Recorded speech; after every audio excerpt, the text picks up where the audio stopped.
Welcome to the only place where real, raw, and vulnerable conversations happen with IFBB Bikini Pros to give you an inside look at their struggles, strategies, mindset, passions, and all of life beyond the stage. This podcast is made to inspire, motivate, and remind competitors and the average gym goer that even the most extreme lifestyles and elite athletes have their ups and downs. Thank you so much for tuning in today. I'm your host, Celeste Rains-Turk, and now it's time for the Confessions of a Bikini Pro podcast.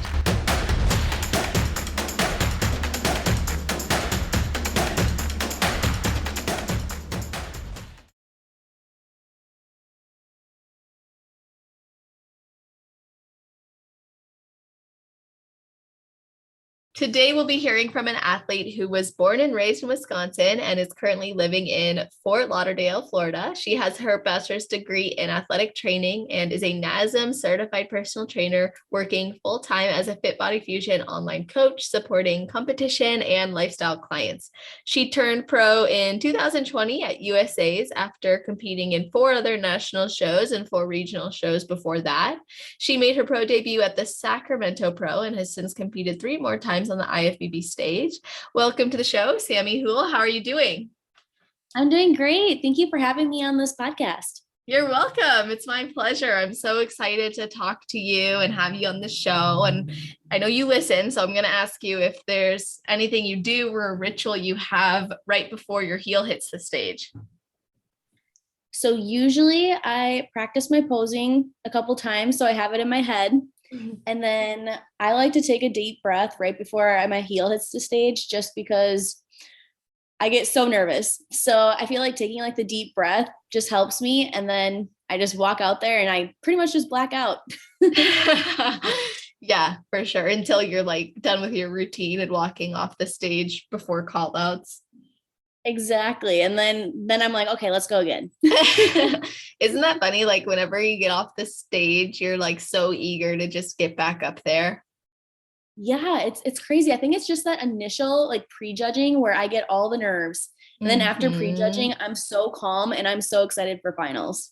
Yeah, definitely. I think the thing that has helped me to be more present at prejudging or maybe more comfortable on stage is like you said, a deep breath before, and then I pay attention to like sensations, like how the light feels or the way the judges' faces like are looking. Yeah, I like that.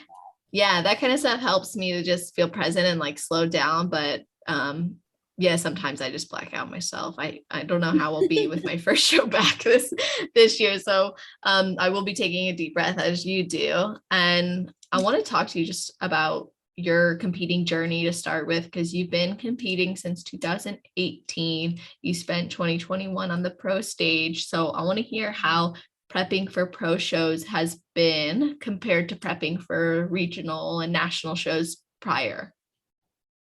Yeah, so prepping for a pro show was a little bit more, I guess I would say, intimidating, just because I knew what I was up against.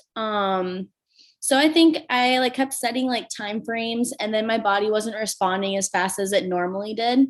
So it's just crazy because every prep is not the same. Mm-hmm. So you can't take like what you did from, one prep and turn it on to the next prep. Sometimes you can, but most of the time I would say you can't. So for this show, like it was just different because I had to do a lot more cardio and my macros had to be a lot lower compared to normal. So when I was like prepping for my national show, to get my pro card, I actually was doing the opposite. I was actually, eating a lot into the show. So that's a difference then for you to have to make, like, oh, I was used to eating into the show to win my pro card, and now in order to perform on the pro stage, I have to do the opposite. Right. And then also with the posing, I knew that posing was probably my biggest hurdle. I feel like getting my pro card. I had to practice. And then of course, getting to the pro level, you have to come up with a longer routine. So just practicing posing constantly was, beneficial. So how did you go about developing your pro routine? So I work with my coach Ashlyn, and she's an Olympian, as most people I'm sure know. Mhm. So she is actually my neighbor. So it was really nice because we would go get up, do cardio, and then we would practice posing for at least 10 to 15 minutes every single day. And then, especially like leading up to my shows, we would practice more and more. But so I did a lot with her. And then, you kind of just take bits and pieces of other people's posing that you like and turn it into your own routine with your own little sass and, personality. And what's it like being neighbors and pretty much training? It seems like you guys are training partners with your coach. I absolutely love it. It's been super helpful to motivate me. Obviously, it's been really fun. It's nice having somebody who gets what you do and lives it on the daily. So I'm not tempted to, fall off track on my macros or skip a training session because we're honestly together pretty much 24/7 unless she's in Vegas, which she's been there for a while now. So I'm kind of getting sad, but she's actually coming back here, I think this weekend actually. So it'll be Nice. good. That's good. And have you ever had a hard time with adherence or follow through, whether that was in prep or improvement season, and as far as training and nutrition goes? I would say as far as like training and working out goes, I've always loved working out. It's kind of like my time to just, let all my stress out or time to just take the time for just me. As far as macros, I feel like that would be my biggest struggle only in improvement season. When I'm on competition prep, it's like you're so focused, you just do what you have to do. In improvement season, I feel like it's a little bit more difficult because you have the freedom, to say yes to social events or to go do things. But then you go back in your mind and you're like, should I do that? Should I not do that? But as long as you have a good coach, checking in with you and keeping you accountable, I think it makes it a lot easier. So it's been a lot different this improvement season than I have ever had in past improvement seasons. Yeah, well, that's really good to hear. And like you said, like your coach is pretty much your bestie. You guys spend so much time together. And you're checking in, you're accountable. But there are struggles, and I think you bring up a good point with improvement season. There's more freedom, there's more flexibility, and with that comes responsibility too. Like we have to learn what's best for us, what intentions are best or standards are best for us in this time of our life. And it can look different for everyone. And I think it's important for people to establish like what's their improvement season going to look like rather than comparing, to other people. Absolutely. So I want to talk to you about your difference between like prep and improvement season, and if there is a difference for you. Obviously, you just said there's a bit more flexibility in improvement season, but do you have like a different approach to how you structure your macros or how you go about training? Yeah, so when I'm competing, I do it more. So I still follow. I've always this when I since I started with Ashlyn, I've done macros. Prior to that, I was doing meal plans. But with Ashlyn, when I do macros, when I'm competing for a competition, I basically make my own meal plan and I follow the same exact thing. You don't have to do that approach. I just do that because I know that's what works for my body. I like being very simple because it gives me that less freedom to, have temptations elsewhere. So I personally like sticking to, my same meal plan throughout the week. And then on the weekends, that's kind of when I change things up a little bit. And I'm like, okay, well, if I want to have a burger, a homemade burger, I can put it in my macros and follow through that way. So that's kind of how I do my preps. And then in improvement season, I try to have more variety. So instead of keeping it so simple, I like to switch it up here and there, start making like healthy recipes. And then of course, like I do like to say yes to some social events, birthdays and things like that, where I can still track my macros and stay on track for the most part. At least doing like the 80-20 rule. Yeah, that's something that I usually miss about improvement season when I'm in prep is like I don't know if we use the term loosely track, but it's like you could go out to eat or you could go to a party and loosely track without knowing the exact brand or the exact like macros of it, and feel pretty confident that you have a good idea of what you consume that day. So I think that's like a benefit of being in improvement season for sure, is it's not so regimented. Whereas in prep, you really like, there really isn't room for error. And again, everyone's approach, I think, needs to be, considerate of their mental health, their goals, their needs, their body, etc. And some people can or are comfortable with or need to, have more flexibility in prep. But yeah, I kind of lean towards, that's something that I miss in prep, is the little bit of extra flexibility you get in improvement season. Right. Yes, it both has pros and cons, because I feel like sometimes it's nice to like not have or it's nice to have a meal plan kind of already set up, because then you're like, okay, well, this is what I have to follow. You just you have your meals already ready. Yeah, exactly. Sometimes improvement season, you're just like, wait, what am I craving today? Yeah. And then you can fit it in, or you can just enjoy it and move on. Right, exactly. So have you always taken a macro-based approach? No. So my first two coaches, I did meal plans with them. And so that's kind of where with them, I felt like it always worked because I just followed it exactly to a T. The only thing with that is I felt like there were consequences like post show. So when you follow a meal plan for so long, especially with all the same foods, like you can probably number them on your hands. It's just like post show, you get all these cravings and you have foods that you haven't had in a really long time. And that's when it can start triggering you and you can go down a bad hole.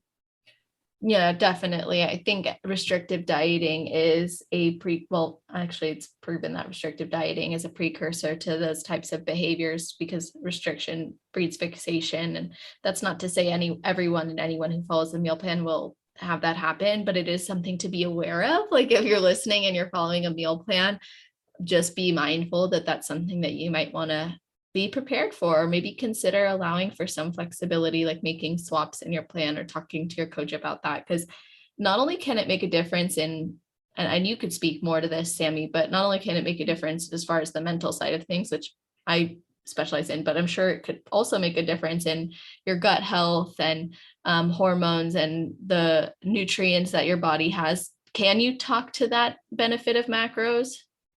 Oh, absolutely. So, I mean, of course, like when you're on prep, sometimes you do, you go to the extreme where you're literally just eating. Like I've been there where I've literally just ate egg whites, rice cakes, and, pretty much things like that, where there's not a lot of macronutrients in that.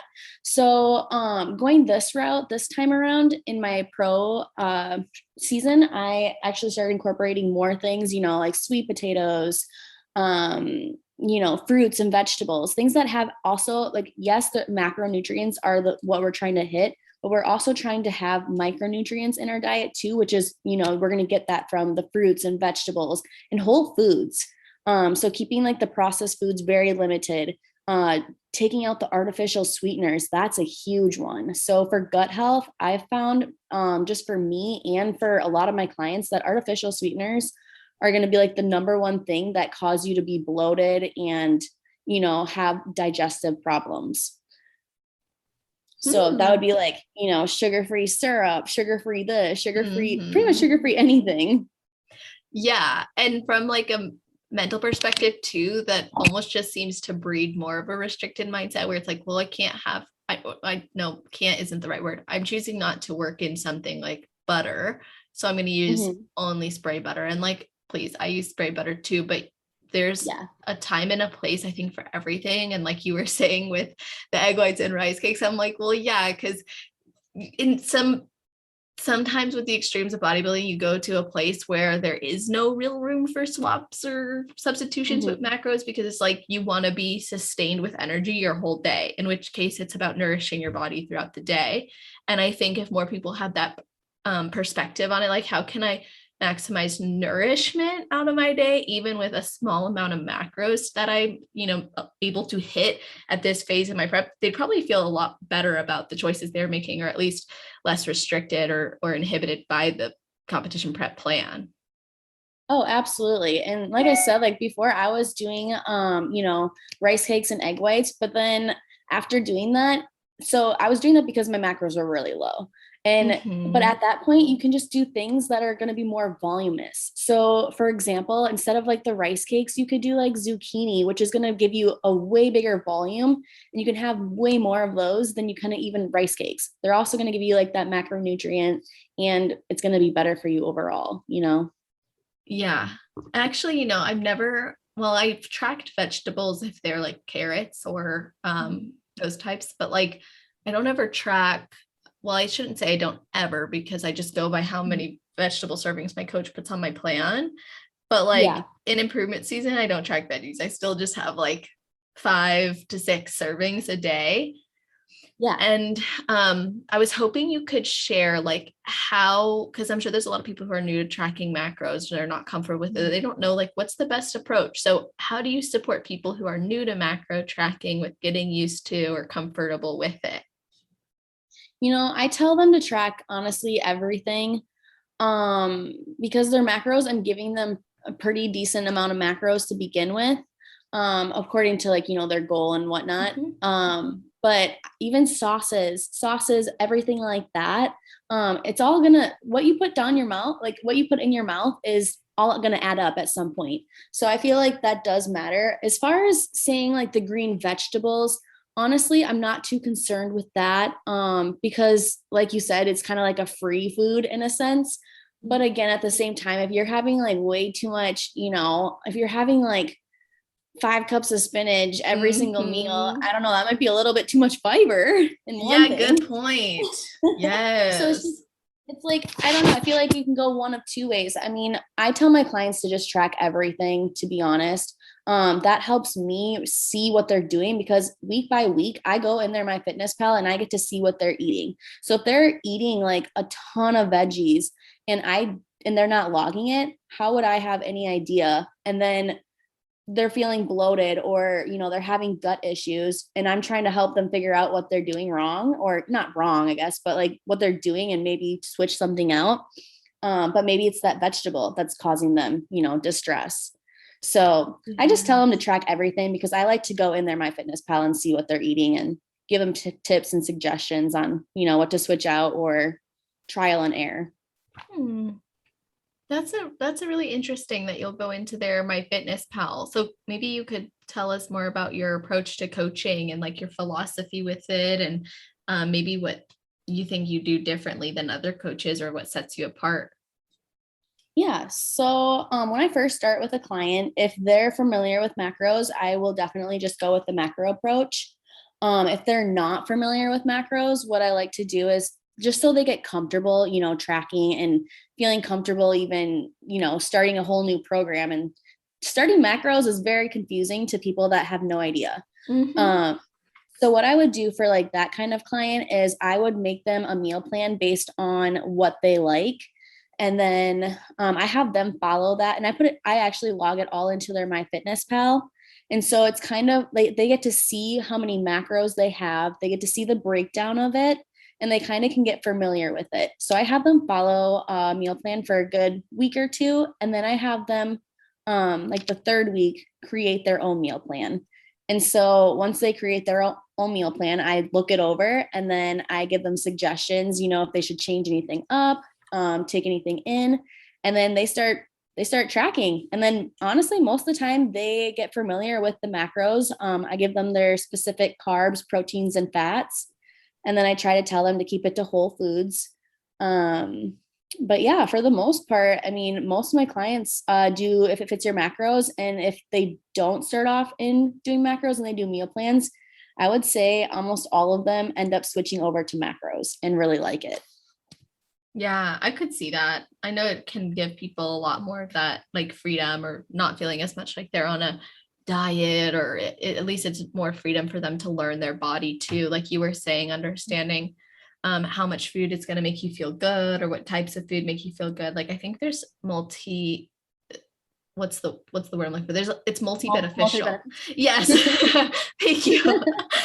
So I feel like that's something to point out about macro tracking, especially to those who feel overwhelmed by it. It's like, well, just taking it one step at a time is good. And knowing that it just gives you a lot of opportunity to learn. And I feel like sometimes like the people that, you know, are like me on prep where I like a meal plan. What I tell them is I tell them the same thing. I tell them to make their own meal plan. You know, come Sunday and then message me when they're done. I look over their meal plan and then they stick to that same meal plan the entire week.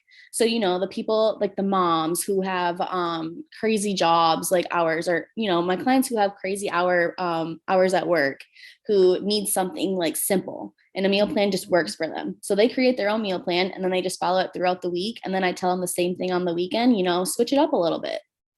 Yeah, I think it's great that you're showing that there can be different approaches, like, and different ways to apply it. Because I said it on the podcast before, but I like following a meal plan approach and making swaps based on like what my body's feeling like that day, or based on what I have too. So I think you bring up a good point about like time. Like sometimes it's just more beneficial for your time or for your schedule to have things ready or pre-planned. And I'm wondering how your journey as an athlete has influenced, or even your experience as an athlete with other coaches, and then throughout your journey, has it influenced your coaching style? Yeah, it definitely has. I've learned something from every single coach. You know, I guess like with my first coach, I learned how to prioritize my meals, you know, having more of a higher carb with a little bit of, you know, fats and protein in your pre-workout meal. And then post-workout meal, you want to kind of limit the fats as much as possible, and then just try to do mostly carb and protein. You know, I mean, there's different approaches to that as well, but I mean, the theory behind that is because your glycogen levels are low. So what you're trying to do is really fuel those muscles with the carb sources, and the fats are just going to slow it down in a sense. But yeah, I mean, I've learned something, I feel like, from every single coach, and I'm not going to tell all of my clients that, you know, that one approach. But depending on their goal, like if they're, you know, a national level competitor, I'm going to help them prioritize their, you know, pre and post workout meal, versus, you know, somebody who's a transformation client. They don't necessarily have to be too concerned about their pre post workout meal. Yeah, that makes sense. So what do you think makes it more important for an athlete? You know, I feel like the training style is going to be a little bit more intense. Actually, this is a really bad answer for all of that. I think it's fine. I think it makes sense to some degree too. Like if you're new to training, your body you might not have to focus as much on like the little details in the beginning. Whereas when you're an athlete, like you should already have a lot of those details nailed. So then you can focus even more on the small things. Yeah, you're right. Because I feel like a transformation client might get overwhelmed a little bit too much. You know, if you're telling them all these little details, you know, okay, your pre-workout meal should be this, your post-workout meal should be this. It's going to be way too difficult, and they're going to get overwhelmed too fast. So I feel like athletes are very, okay, give me direction and I'm going to do it. So, you know, and every detail matters to that point, because I mean, when you're trying to get stage lean, every detail does matter.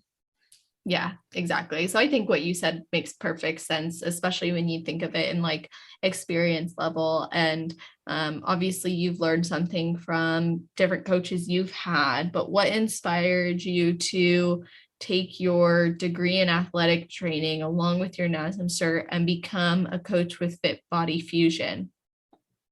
Yeah, so I got my degree in athletic training, and honestly, at that time, I think that was 2016, and I had no idea what bodybuilding was.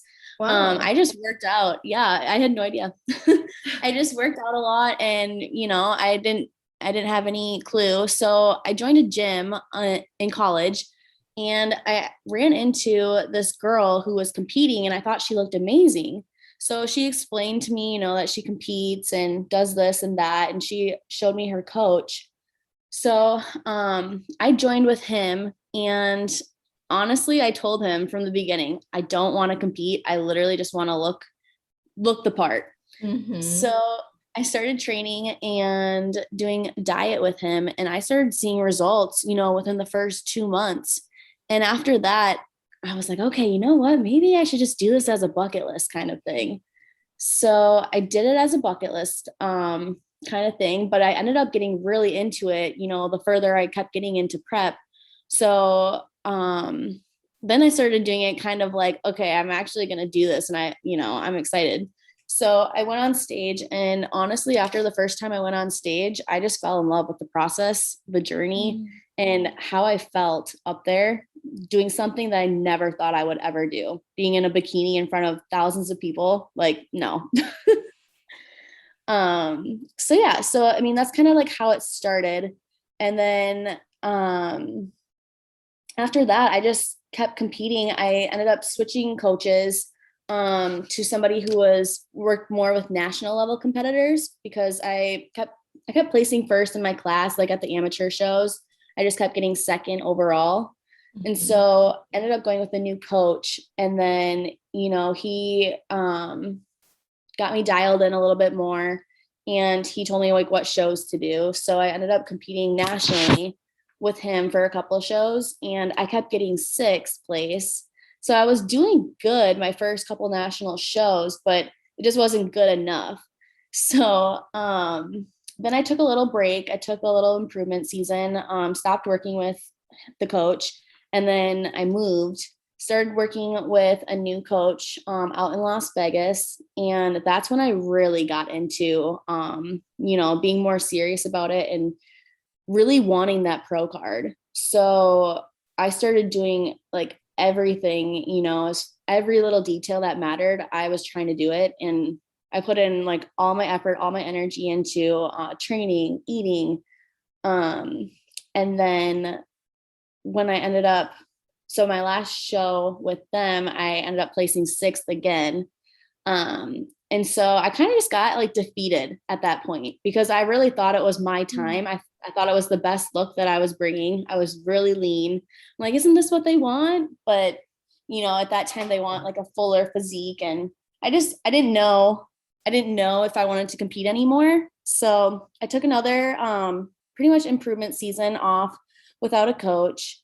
And then I started looking into Fit Body Fusion, because the last two national shows that I was doing, I kept seeing all these girls at my national shows, in like these groups having fun, having their coaches there support them. And it's not that my coach wasn't there supporting me. It was just, I never had a team. So I kind of just felt like an outsider, kind of like, okay, this is me versus me, but it wasn't fun at that point. So I started looking into Fit Body Fusion, and then I got connected with Ashlyn. And after our consult call, I'm like, okay, wow, I really vibed with this coach. She seems really awesome. She's really knowledgeable, and she seems like she cares.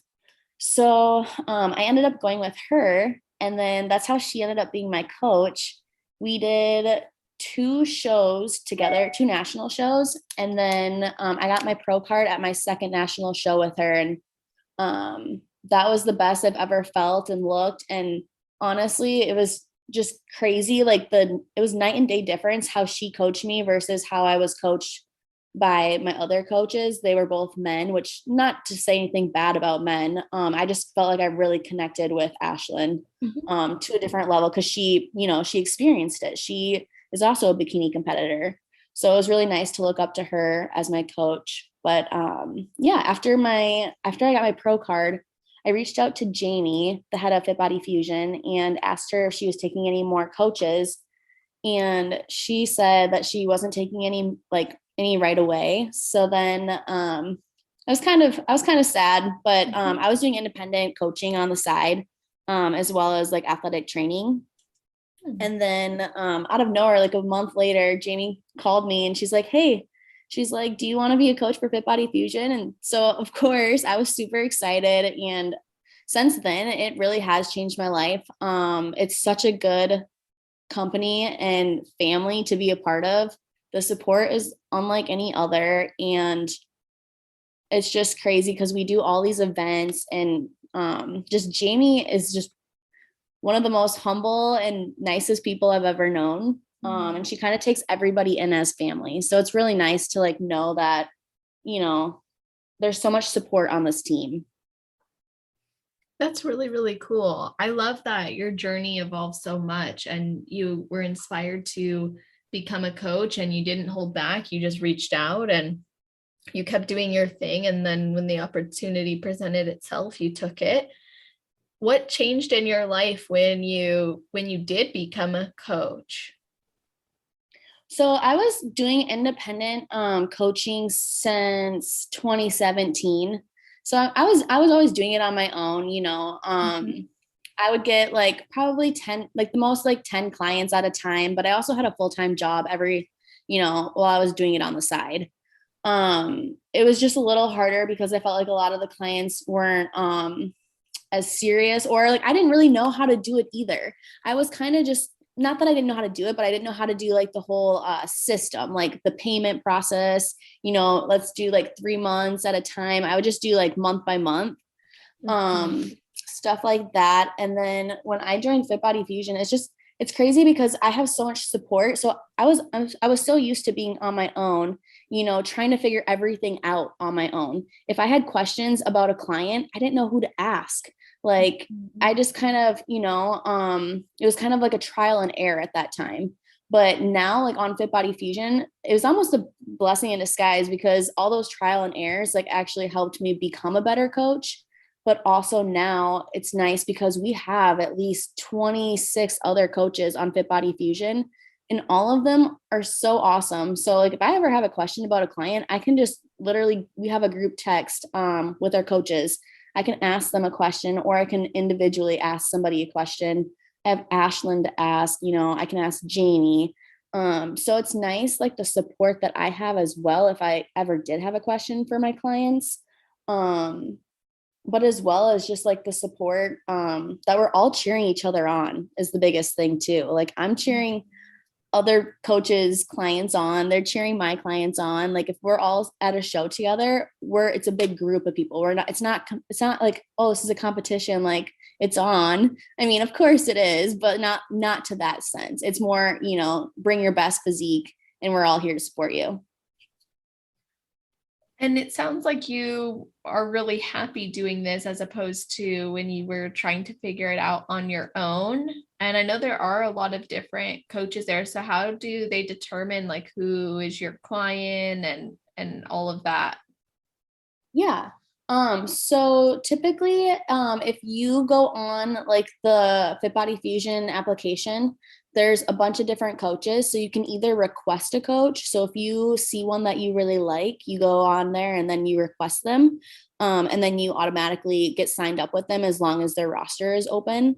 And then if they just do, you know, choose a coach for me, then usually Angela, our go-to who sends out all the applications to us, sends it to, you know, who would probably match best with that client. So, or if they're in the same location, that as well. Oh, okay. That's so interesting. And I appreciate you filling us in on that. I've had a few Fit Body Fusion coaches and I had Jamie on for the first coaches series too. So it's nice to hear Yeah. little updates. And I think something that's important for new competitors is like, what should they consider when going about picking a coach to work with, especially with so many coaches out there, not just for training and nutrition, but also for posing. So do you have any insight into maybe questions they should ask or things to think about? Yeah, so I would say the most important thing I feel like is if you reach out to a coach and they just text you and they don't actually pick up the phone and give you a call, I think that's a big red flag. I think that it's going to be a lot more personable. Just them taking the time to talk to you on the phone to get to know you. And then you want to make sure that the connection and the vibe between you and your coach is there. Like you want to have an open an open connection with them where you can tell them any and everything. Because on a prep, or even just any client, I need them to be open with me so I can know, what to do moving forward, or how I can help. Like, let's say I have a client who is, binge eating. Well, if they don't tell me, I have no idea. So they need to let me know so I can, help them and give them, suggestions, or do phone calls with them, or do something more tailored to them. So, work together to help them reach their goals. And then you also want to just make sure that, your coach is someone that you look up to. And for me personally,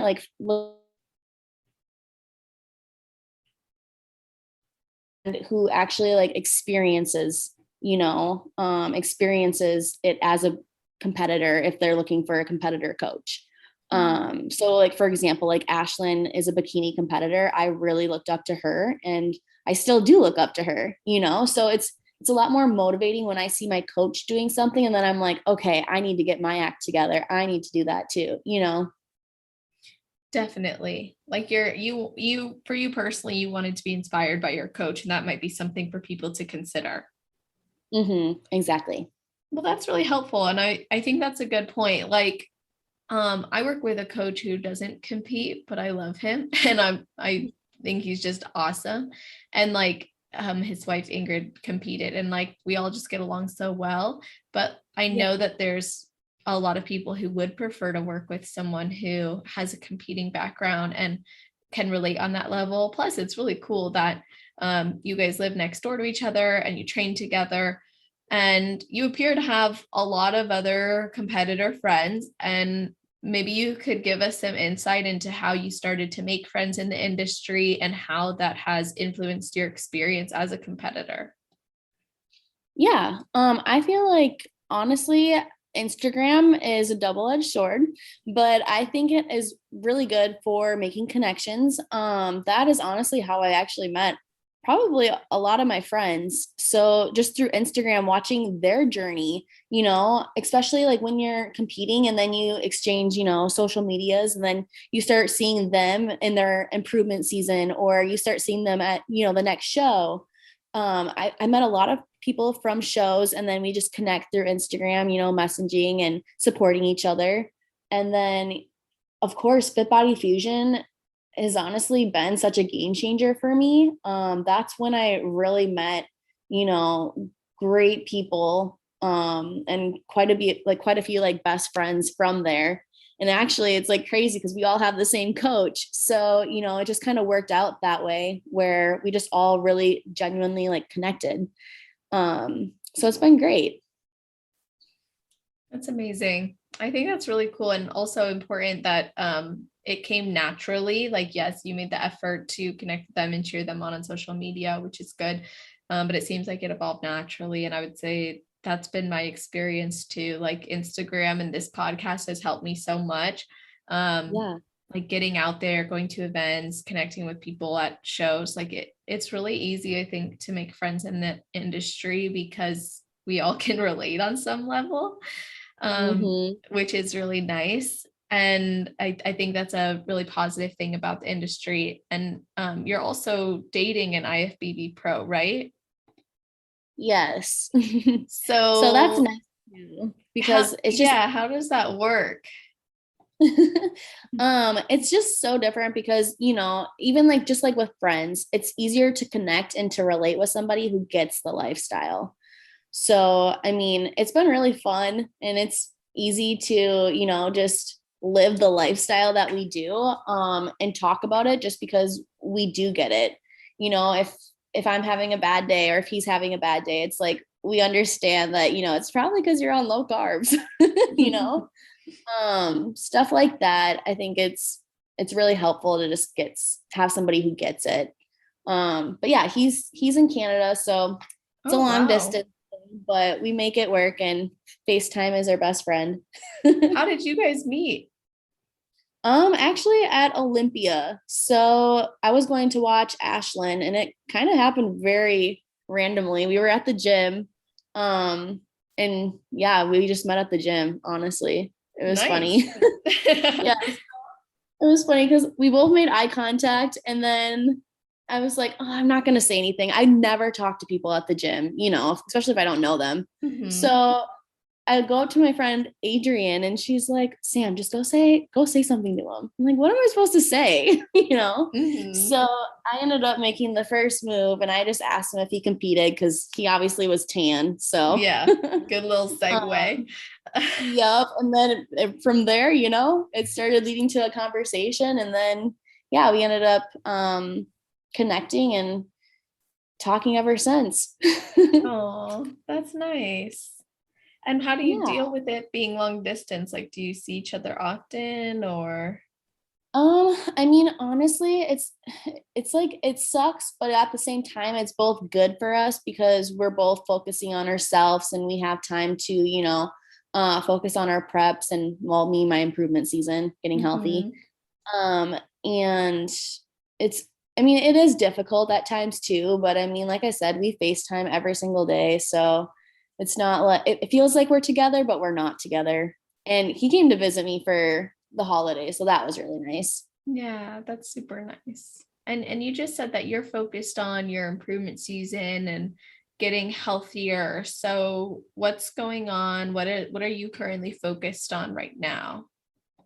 Yeah. So after my competition season, I got my blood work done because, like I said, like this prep, it was kind of a little bit more difficult because I had to do a lot more cardio and lower carb and well, lower macros, I guess, in general. And usually my body responds really fast without all that. So I kind of assumed something was going on. But yeah, so my T4 levels are a little bit low, and then my adrenals were pretty bad. So basically, I'm doing a coffee detox. Well, caffeine, so no Mhm. caffeine. I didn't train for a full week. Trying to just get my adrenals to reset. I'm trying to not overtrain. So what happened with me in my, during my prep, sometimes you kind of have that mindset, can't stop, won't stop, you know? Mhm. And I think that's honestly probably not the best to be. Like you need to have at least 1 to 2 off days, like rest days. So it was kind of a blessing in disguise that this all happened just because it's making me slow down a little bit more versus going 7 days hardcore every single day. And I also like to do a lot of cardio. I love my fasted cardio. So, kind of just slowly tapering that down, getting my macros up higher. And then, just trying to get my levels back to normal. And how will you determine when you're in a good place to prep again?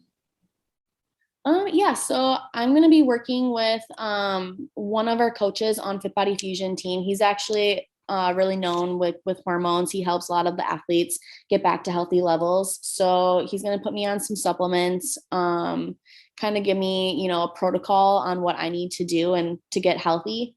And then, when I'm feeling better, I'm gonna get my probably within like the next, I would say like 4 or 5 months, I'm gonna get my blood work done again just to recheck those levels. So when my blood work's good, then I have the okay to go prep again. But honestly, I think I'm gonna push it out a little bit longer just because I mentally, physically want to feel better before I start a prep again.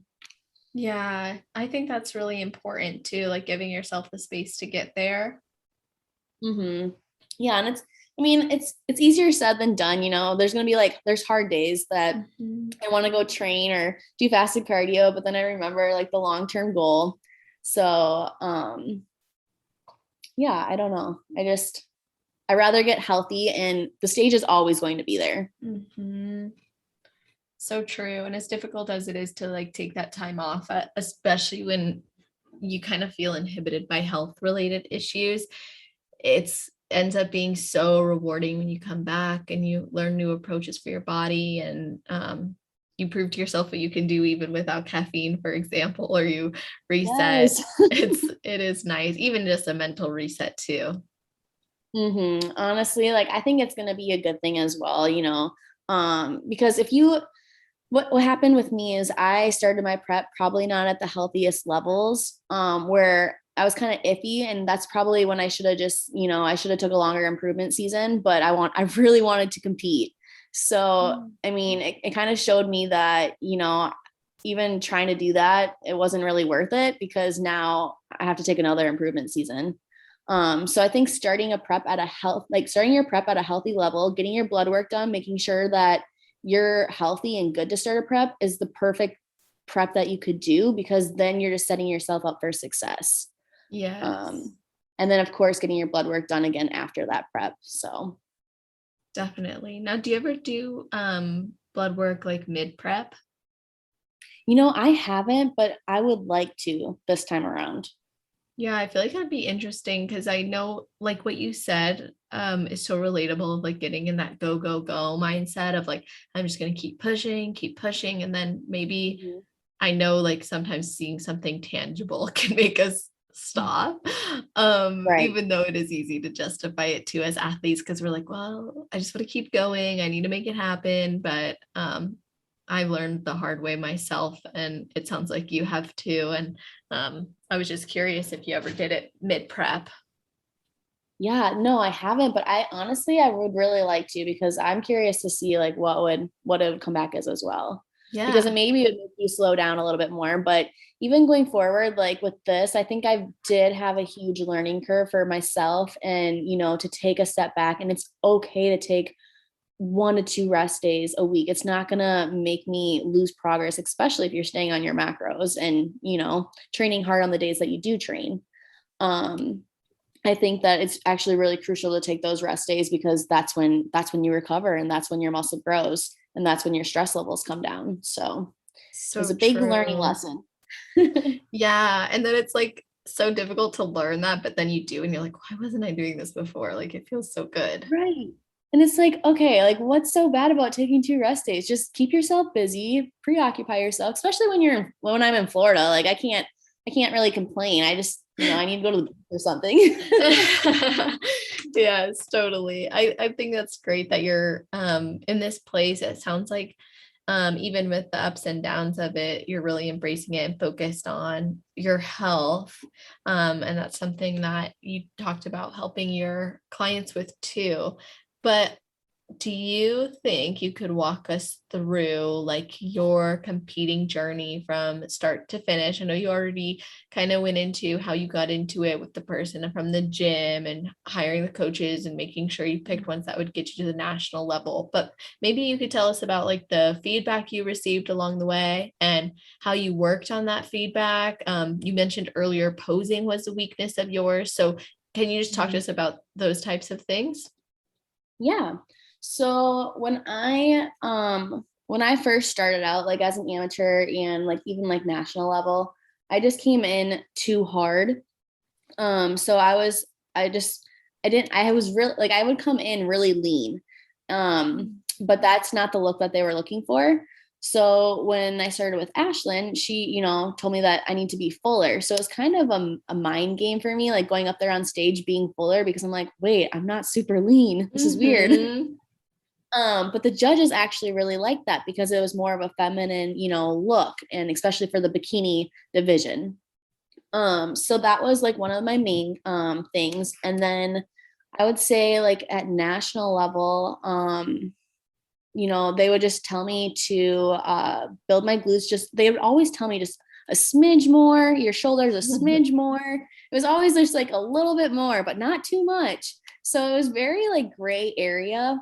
So that was always hard. So I'm like, okay, I guess I know what I need to work on. um, but personally, like I knew, like they never really said it, but I knew that it was my posing. I felt like a lot of times I didn't feel like as confident, or I was just really nervous. I didn't feel like I put my whole personality into my posing presentation until I got my pro card.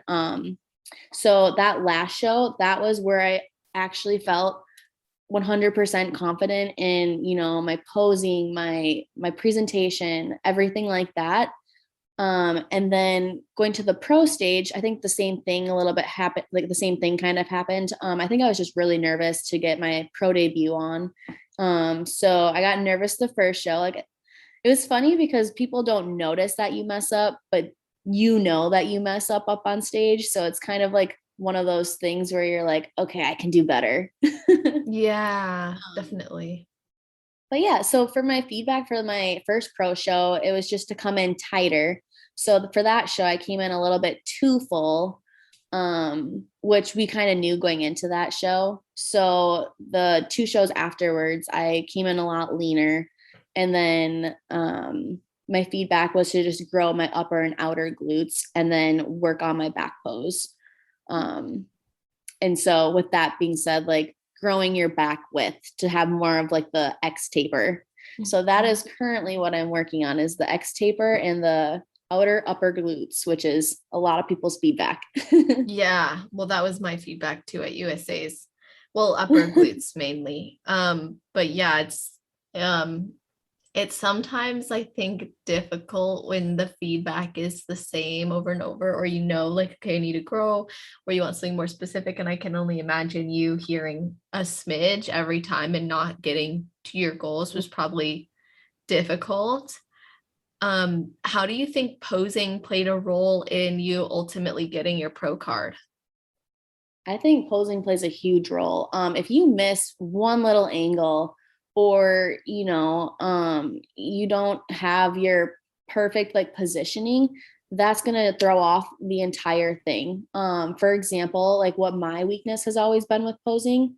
And it actually came out this season too, which it's frustrating because you practice so much like on your own and you can do it perfectly on your own. And then when you get on stage, it's completely different, like a different feeling. So mine is core control. So a lot of times, instead of keeping your core tight and almost flexing it a little bit, I would always suck in. So it'd like show my rib cage, and that is like what you don't want to see. Like you don't want to see like the rib cage like sucked in, so that always kind of hurt me. But going forward, it's just I need to practice more core control and also throw in more things, such as, so I never really train core, which I personally don't think you need to train abs to get abs, but I think you should train abs once in a while to just keep that core nice and strong. So it does help you on stage. So I'm going to start incorporating that actually as well, as along with like waist trainers and like a weight belt. Nice. And when you said you would suck in before, I want to make sure that like listeners understand this is different than vacuums, correct? So it's similar to vacuums, but it's like vacuums, but keeping the vacuum up there on stage. So because you as a bikini competitor, you don't want to vacuum on stage. Yes, we practice vacuums for core control, but we don't practice vacuums to vacuum up on stage. Keeping it tight means, like breathing in and up. It's hard to explain, but almost keeping your core very tight and almost like flexing it out, like not flexing, but does that make sense? Well, I absolutely understand what you're talking about because I believe there's a video on like Fit Body Fusion's YouTube that breaks this down. Okay. Oh, yeah, there we go. I'm almost positive. So if you guys want to like see what Sammy's talking about, I believe that Jamie has one or Fit Body Fusion has one that's like talking about the core control on stage. I don't know if it was in a lat video I saw or a front pose video, but I know there's one out there. But I totally get what you mean. Like rather than, when you suck in and you like hold your air and your ribs come out and your stomach goes in and it doesn't look like it doesn't segue with your body. And you also can't go and do a vacuum on stage. You practice vacuums to support core control, but you're not meant to vacuum on stage. Yes, that's correct. Okay. And I'm glad we clarified. I know. So that's why it's huge though. Instead of, of course, still do vacuums, in your morning routine. But then when you are practicing your posing, really practice keeping that core control nice and tight. Because when you are practicing, you're going to practice what you practice, you're going to do up on stage, But I think what happened with me is I was practicing vacuums a little too much, where I think I just resorted to vacuuming when I got up on stage because I was nervous. Oh, um, interesting. yeah. So I actually like, I'll still do vacuums, but I don't do as many. And then I would do more planks. So that's like the kind of feeling that you should feel up on stage in a sense, is like holding a plank. That's That's really yeah, helpful. yeah, that's like core control. So there we go. I figured it out. Nice. That was a great example. I appreciate that. That's something that's very universal. Perfect. I hope you can use it. Yes, you are. So maybe you can help us with training too, because you did make a lot of changes in your physique. So what are some of the things that you focus on when training that you feel have made the biggest difference or do make a difference in changing a physique? Yeah. Let's see. So, I mean, the way I've trained is honestly, I train glutes probably 3 times a week, shoulders 2 times a week, and then, back and arms. Um, but I with glutes, the biggest thing that I have done differently, so leading up to all of my shows, I wasn't really doing hip thrusts. Like I would kind of do them here and there, but never like a lot. So lately in this last year, I have been doing so many more hip thrusts, um, which is such a different feeling. So I have always felt my glute hamstring tie-in area, and I've always done workouts to hit that area, but I've never really felt what it feels like to hit the upper glute area.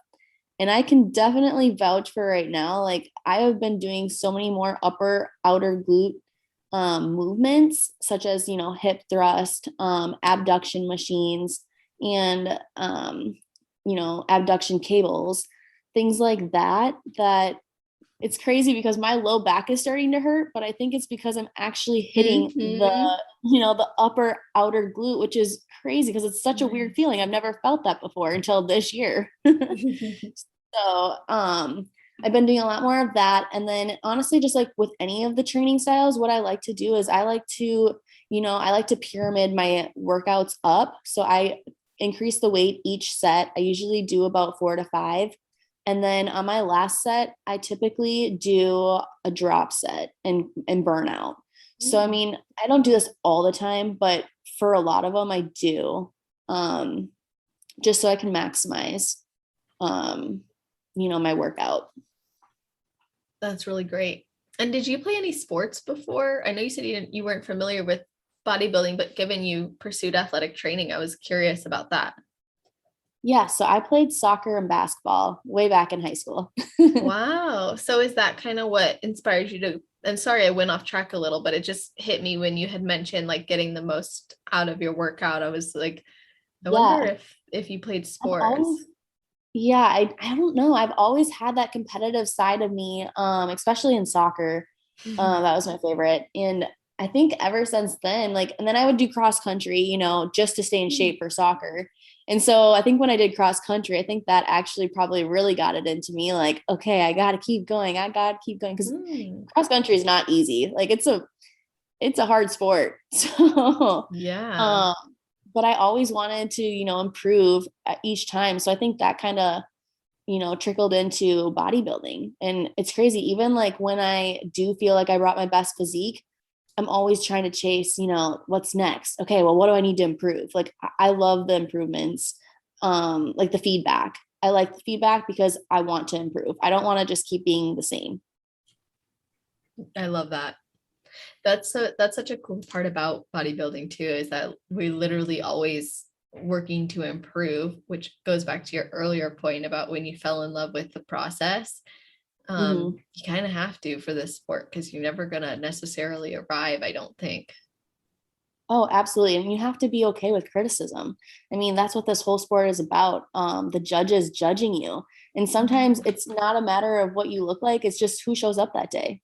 Or, um, so you can't take it personal either.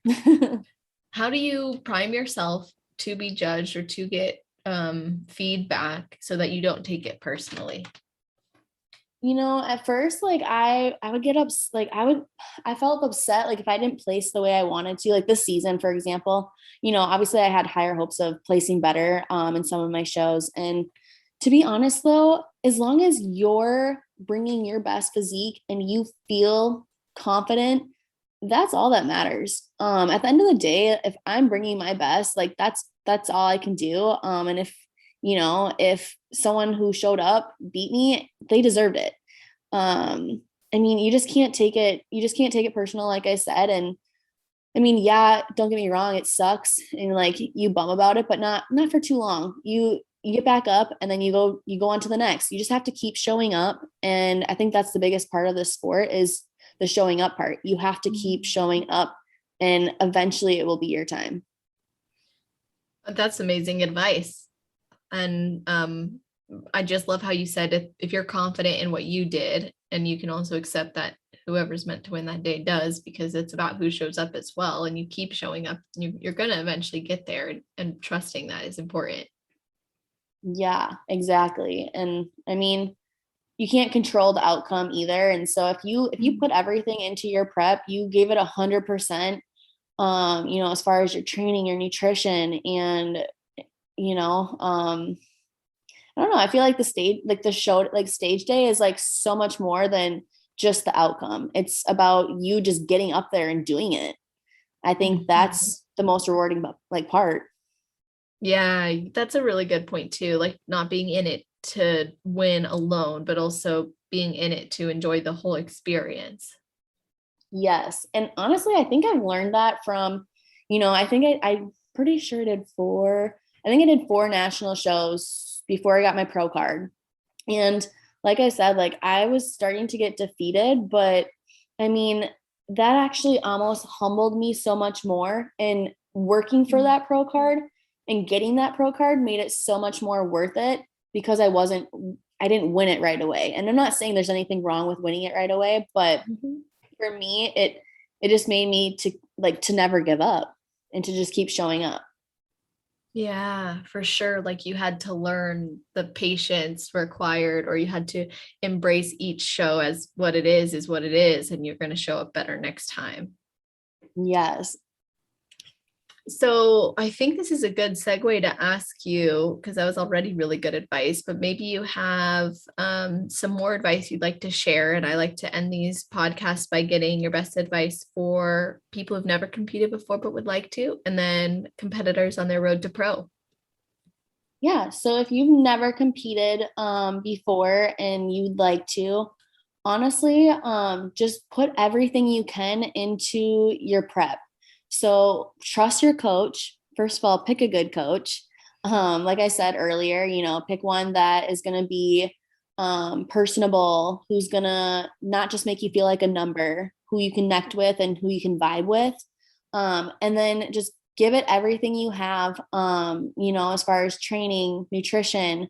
And if you do and you practice your posing a lot, like you're going to do so great and you're going to be so happy with your end result on show day. And then what was the other one? And then your advice for competitors on their road to pro.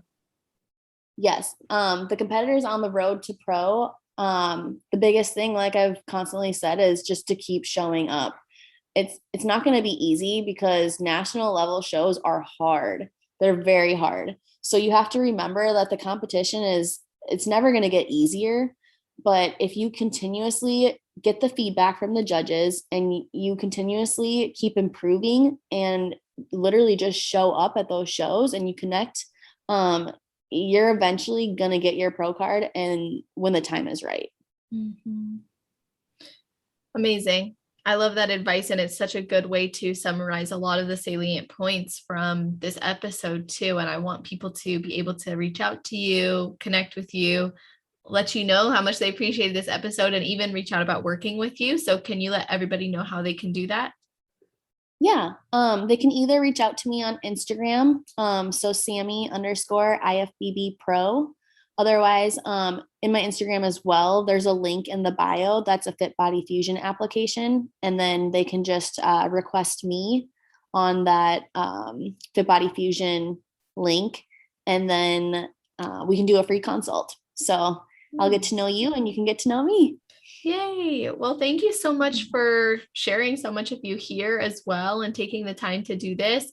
I'm going to put all your links in the show notes page. So for you guys listening, that's always at celestial.fit/podcast. And on that page, you'll also find all the timestamps, episode summary, and notes. So you'll be able to, see what did we talk about, when did we talk about it, and get all the timestamps so you can go back and listen to those specific points or parts of the episode that you really liked or want to hear again. And I appreciate all of you who post on your story, who tag the athletes, who reach out. It goes so far and it means a lot. And I just really appreciate your guys' listenership to this show. I hope you love the episodes every single Friday. Keep sharing it with your friends. It means a lot. And I hope you all have an amazing rest of your day, night, or morning, wherever you are in the world while you're listening to this episode. Just make it awesome.